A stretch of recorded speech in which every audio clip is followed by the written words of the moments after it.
Ya, selamat pagi, semangat pagi. Puji Tuhan, hari ini kita bertemu kembali dalam pembelajaran tematik buku tema 3 atau buku 4C, peduli terhadap makhluk hidup. Subtema 1, hewan dan tumbuhan di lingkungan rumahku. Persiapkan diri dengan baik, siapkan alat tulis. Jangan lupa berdoa sebelum memulai semua aktivitas hari ini. Kita sudah melewati ujian mid semester dan puji Tuhan hasilnya dari 22 anak itu adalah 20 anak di atas adalah nilai rata-ratanya adalah di atas 80 ya. Hanya beberapa dua anak saja itu yang nilai rata-ratanya di atas 70 saja. Puji Tuhan. Hari ini kita akan kembali belajar tematik ya, secara belajar dari rumah atau BDR atau PJJ, pembelajaran jarak jauh, karena wabah virus Covid yang masih melanda Kota Kupang juga dan sudah semakin banyak orang yang tertular. Jadi Pak Guru informasikan bahwa tetap jaga kesehatan, selalu cuci tangan dengan menggunakan sabun dan juga makan makanan sehat, dan jika ingin keluar rumah gunakan masker ya. Ya, kita mulai dengan pembelajaran 1 subtema 1. Dalam pembelajaran 1 ini ada 3 muatan pelajaran, yaitu ada bahasa Indonesia, IPA dan IPS. Bahasa Indonesia kita akan belajar membuat pertanyaan berdasarkan bacaan. Pelajaran IPA tentang tahapan pertumbuhan tanaman padi dan upaya pelestariannya. Dan yang muatan ketiga adalah IPS, yaitu keadaan geografis Indonesia dan ciri-ciri bentang alam suatu wilayah. Itu dia materi akan kita pelajari dalam video hari ini.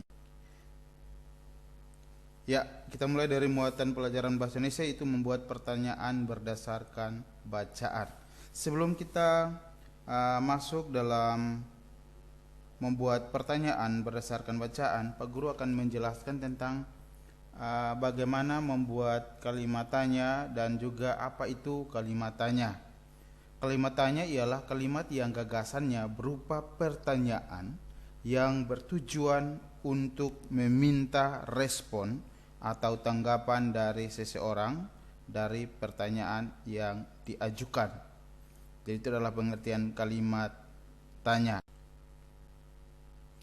Jenis-jenis kalimat tanya ya.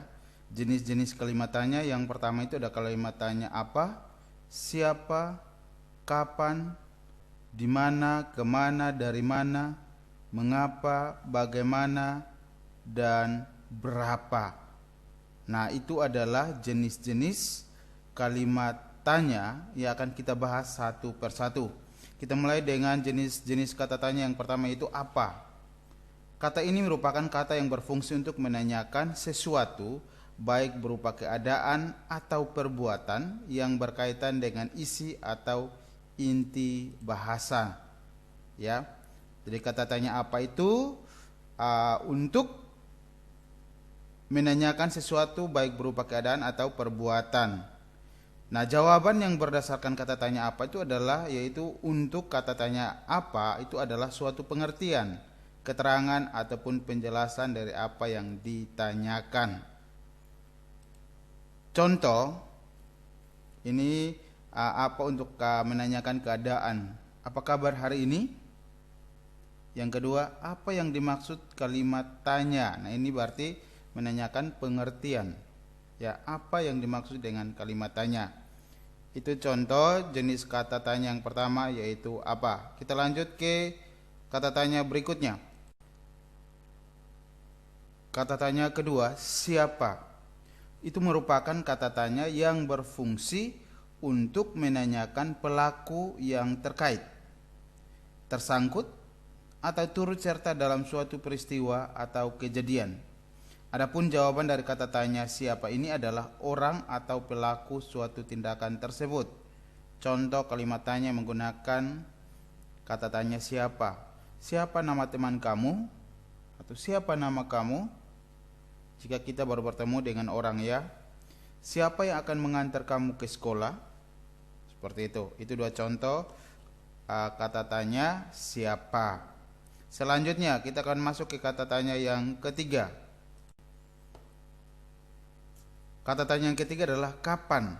Itu merupakan kata tanya yang berfungsi untuk menanyakan interval peristiwa terjadinya sesuatu keadaan atau suatu keadaan.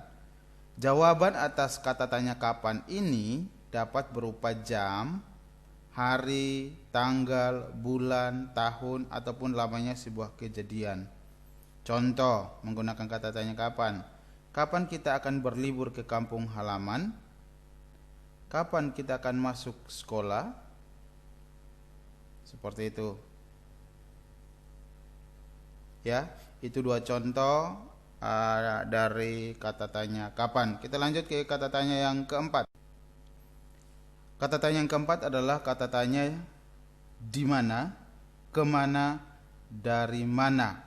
Itu adalah sebuah kata tanya yang berfungsi untuk menanyakan tempat suatu peristiwa berlangsung, lokasi yang akan dituju, serta tempat yang sedang digunakan atau yang tengah disambangi. Adapun jawaban atas kata tanya ini adalah hal-hal yang ditanyakan oleh kata tanya tersebut. Berikut contoh dari kata tanya di, ke, dari, mana, atau di mana, kemana, dan dari mana. Contoh kata tanya di mana, kemana, dan dari mana. Di manakah kau membeli buku ini? Pak Guru ulangi, di manakah kau membeli buku ini? Di manakah kamu membeli baju itu? Nah, itu yang menggunakan kata di mana, ya. Yang kedua, saat liburan sekolah nanti, kau akan berlibur kemana? Saat berlibur sekolah nanti, kau akan berlibur kemana? Yang ketiga, dari mana saja kau akhir-akhir ini? Tahu yang berikut adalah di manakah kamu tinggal?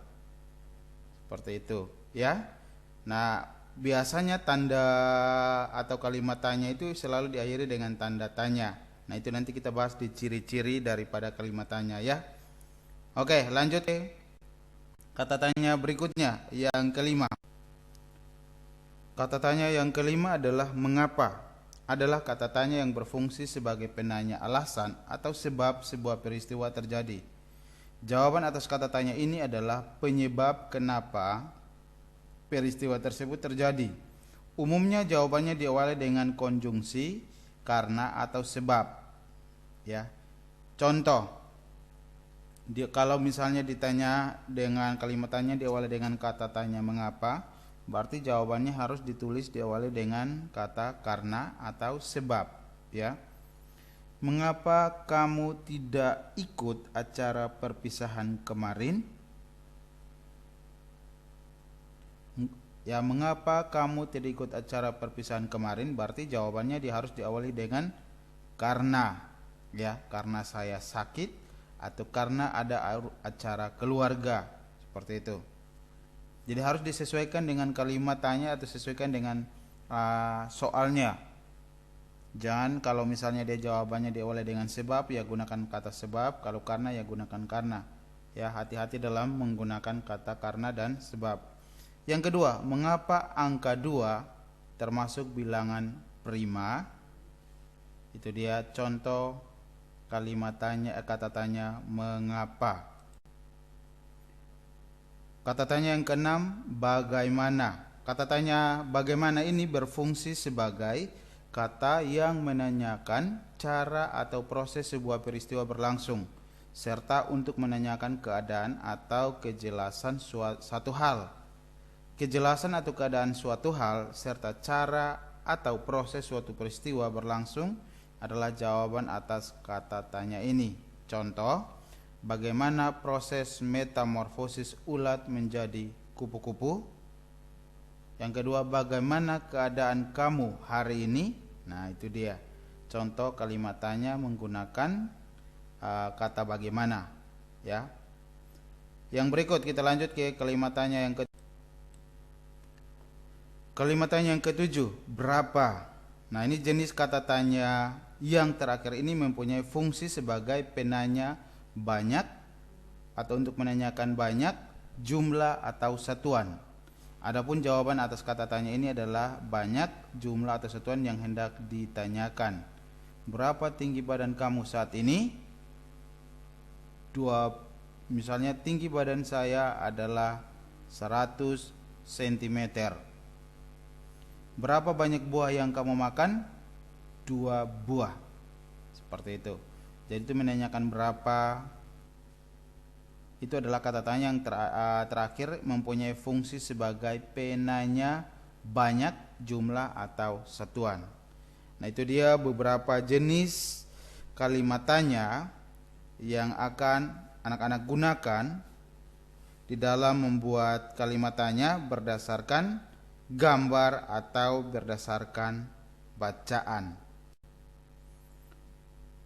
Ciri-ciri kalimat tanya. Nah, perhatikan ini baik-baik. Jadi sebelum nanti anak-anak latihan untuk membuat kalimat tanya, perhatikan ciri-ciri kalimat tanyanya. Sebelumnya sudah tahu jenis-jenis kalimat tanya, sekarang ciri-cirinya. Yang pertama adalah kalimat tanya selalu diakhiri dengan tanda baca tanya. Ya, itu ada tandanya di situ. Jadi kalau diawali buat kalimat tanya diawali dengan kata mengapa, kapan, siapa, di mana, kemana, harus diakhiri dengan tanda tanya, bukan tanda titik. Ya. Yang Pak Guru lihat selama ini nih, kalau misalnya anak-anak buat kalimat tanya atau itu biasanya tidak ada tanda bacanya, bahkan menggunakan tanda titik. Ya. Jadi hari ini belajar, ingat dan praktekkan. Yang kedua, kalimat tanya umumnya selalu diawali dengan kata tanya yaitu 5W tambah 1H. Ya. Nah, 5W 1H itu adalah merupakan singkatan dari who, siapa, what, apa, why, kenapa, where, di mana, when, kapan, dan who, bagaimana. Nah, W-nya itu dalam bahasa Inggris, ya. Dan H-nya juga dalam bahasa Inggris. Jadi siapa, apa, kenapa, di mana, kapan, dan bagaimana. Yang ketiga, kalimat tanya sering menggunakan akhiran ka. Misalnya bagaimanakah, kapankah, apakah, berapakah, bolehkah, bisakah, dan lain sebagainya. Itu dia ciri-ciri kalimat tanya. Selanjutnya masih ada ciri-ciri kalimat tanya yang berikutnya. Simak baik-baik. Ciri-ciri kalimat tanya yang ketiga, kalimat tanya yang hanya berupa tanggapan, konfirmasi, intonasi pada akhir kalimat meningkat. Ya. Yang berikut adalah kalimat tanya yang mengharapkan tanggapan yang jelas dan panjang, intonasi pada akhir kalimat menurun. Seperti itu. Jadi perhatikan, itu dia ciri-ciri dalam membuat kalimat tanya.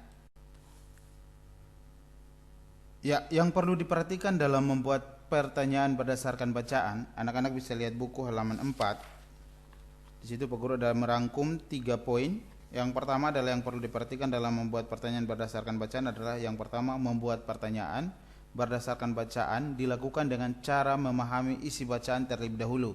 Jadi baca dulu bacaannya sampai selesai. Jadi temukan kalimat dan membuat pertanyaannya. Terus yang kedua adalah membuat pertanyaan berdasarkan bacaan sama dengan merangkum isi bacaan dalam bentuk pertanyaan.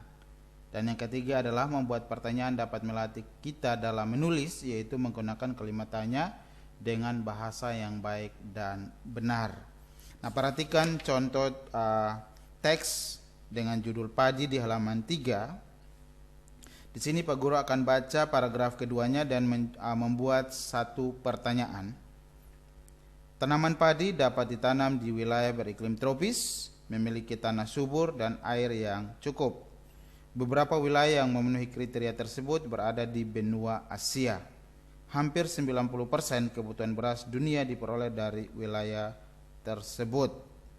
Nah, itu dia teks bacaan paragraf 2 dari tema atau judul teks padi atau dari bacaan teks padi.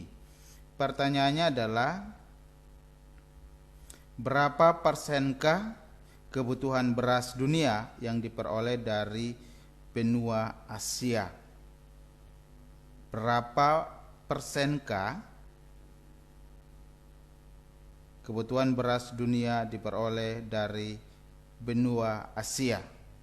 Berapa? Yang tadi dengar Pak Guru baca atau bisa lihat di buku halaman 3, ya 90%. Nah, itu dia contohnya membuat kalimat tanya berdasarkan bacaan seperti itu. Dan juga pertanyaan untuk paragraf 3 dan 4 serta paragraf 1. Baca dulu, terus buat satu kalimat tanya ya, sebagai refleksi anak-anak. Baca dan coba buat. Tidak perlu dikirim, dibuat saja untuk mengevaluasi apakah anak-anak sudah memahami maksud daripada materi bahasa Indonesia hari ini, seperti itu. Oke, kita lanjut ke materi muatan pembelajaran hari ini. Adalah yang kedua adalah IPA. Sebelumnya sudah diinformasikan bahwa untuk pelajaran IPA hari ini adalah tentang tahapan pertumbuhan tanaman padi dan upaya pelestariannya. Nah, perhatikan di video ini ada 3 tahapan dalam pertumbuhan tanaman padi. Yang pertama itu adalah benih. Tahap pertama benih. Benih padi adalah biji padi yang sudah tua. Ya. Yang kedua adalah tahapan kedua adalah kecamba. Benih padi yang ditanam akan menjadi kecamba dan muncul ke permukaan tanah. Setelah itu batang akan memanjang dan tumbuh tinggi. Dan yang ketiga adalah bunga. Tahapan terakhir adalah bunga. Dari bunga tersebut akan tumbuh biji padi. Lama-kelamaan padi akan menguning dan siap untuk dipanen. Nah, ini dia 3 tahapan pertumbuhan tanaman padi, yaitu mulai dari benih, kecamba, dan bunga. Nah, untuk lebih jelasnya tentang pertumbuhan tanaman padi, kita akan belajarnya di video berikut, yaitu tentang fase pertumbuhan tanaman padi. Sudah siap? Kita lanjut ke fase pertumbuhan tanaman padi.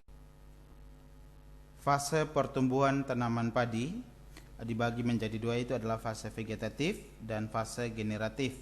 Fase vegetatif ini adalah dimulai dari 0 hari, yaitu dari benih sampai dengan padi tumbuh, ya. Sementara fase generatif yaitu selama 65 hari, yaitu mulai dari reproduktif 30 hari dan pematangan 35 hari sampai padi siap dipanen. Perhatikan, jadi semakin tua usia padi, maka tumbuhan padi semakin merunduk. Fase ini menunjukkan bahwa padi itu sudah siap untuk dipanen. Nah, selain padi, tanaman yang lain yang berfungsi juga untuk memenuhi gizi masyarakat Indonesia, ya. Ada juga tanaman jagung.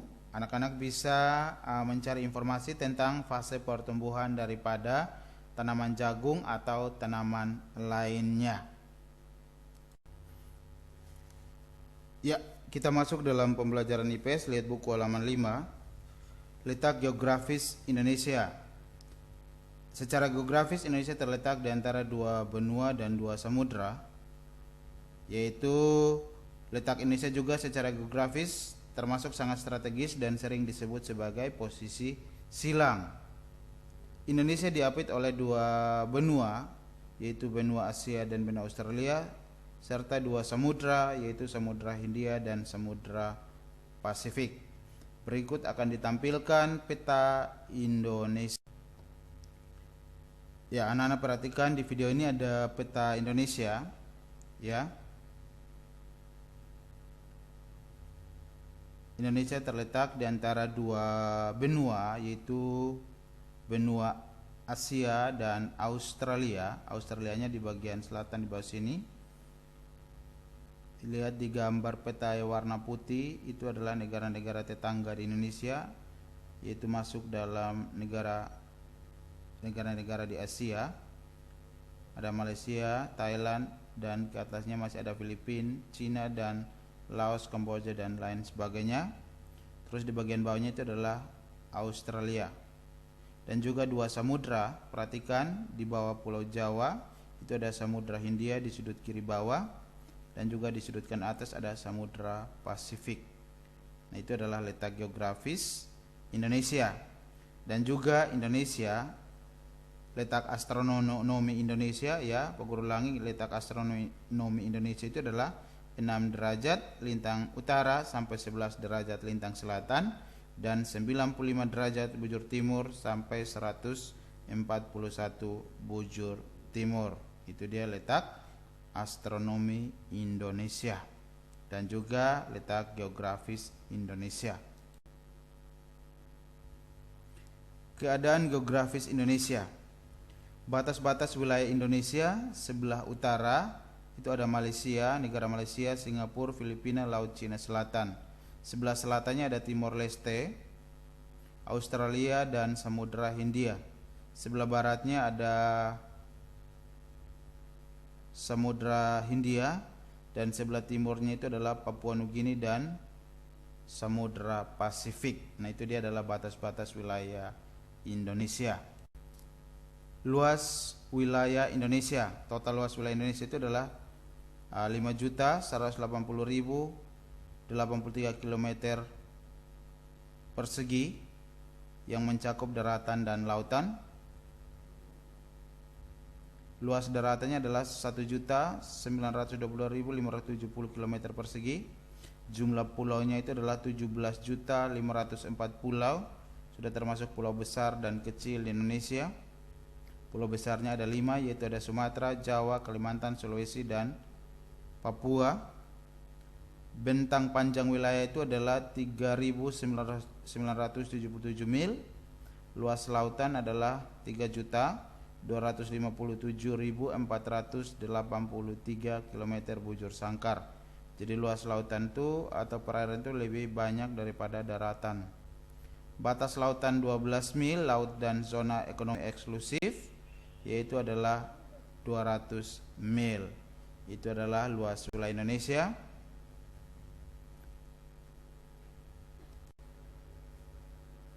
Selanjutnya adalah dengan luas yang sudah disampaikan tadi, Indonesia terbagi menjadi 34 provinsi dari Sabang sampai Merauke, 416 kabupaten, 98 kota atau 7.024 daerah setingkat kecamatan, dan 81.626 setingkat desa. Itu dia. Nah, untuk yang 34 provinsi, silahkan anak-anak cari informasi di internet, terus hafal, ya. Tidak usah hafal satu kali, itu langsung 34. Setiap hari itu cicil 3 atau 4, mulai dari Sumatera, Jawa, Kalimantan, Sulawesi, Nusa Tenggara. Nusa Tenggara itu ada Bali, Nusa Tenggara Barat, Nusa Tenggara Timur, dan ke Papua. Jadi dibagi-bagi, manage waktunya, tidak usah dipaksakan untuk satu hari 34 provinsi. Jadi harus dikuasai. Misalnya Sumatera dari Aceh, ya, Nanggra Aceh Darussalam. Terus Sumatera Utara, ibu kotanya apa? Sumatera Barat, ibu kotanya apa? Sampai ke Jawa Timur, Jawa Barat, Jawa Tengah, Kalimantan Timur, Kalimantan Barat, dan seterusnya, dan yang ya sampai dengan Nusa Tenggara Timur. Jadi ada 34 provinsi, ya. Perhatikan buku halaman 5. Ayo mengamati. Perhatikan ada 3 gambar di dalam halaman 5 tersebut, yaitu persawahan, tepi pantai, dan perkebunan teh. Perhatikan.